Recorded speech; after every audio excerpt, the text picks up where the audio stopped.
Hello' everyone, এয়া 3 KG লৈ আহিলোঁ। বিহু ওচৰ চাপিলে আৰু বজাৰ কৰিবলৈ পাওঁনে নাই বিহুৰ নাজানো পইচাও নাই মোৰ। মানুহজনে বিহু খোৱালে খাম আৰু নোখোৱালে নাই আৰু তেনেকুৱাকৈ থাকিব লাগিব। যোৱা মাহৰ পইচা অকণমান পাবলগীয়া আছিল, নৱেম্বৰ মাহৰ সামান্য পৰিমাণে। মই আশাও কৰা নাছিলোঁ, আইডিটো নাই যিহেতু।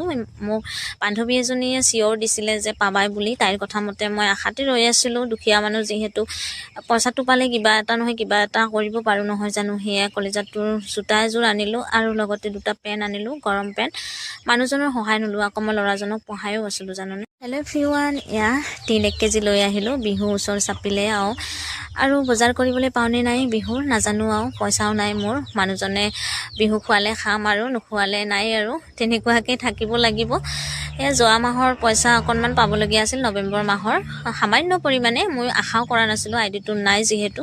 মোক বান্ধৱী এজনীয়ে চিয়ৰ দিছিলে যে পাবাই বুলি। তাইৰ কথা মতে মই আশাতে ৰৈ আছিলোঁ। দুখীয়া মানুহ যিহেতু, পইচাটো পালে কিবা এটা নহয় কিবা এটা কৰিব পাৰোঁ নহয় জানো। সেয়া কলেজাটোৰ জোতা এযোৰ আনিলোঁ আৰু লগতে 2টা পেণ্ট আনিলোঁ, গৰম পেণ্ট। মানুহজনৰ সহায় নোলোৱা আকৌ মই ল'ৰাজনক পঢ়ায়ো আছিলোঁ জানোনে।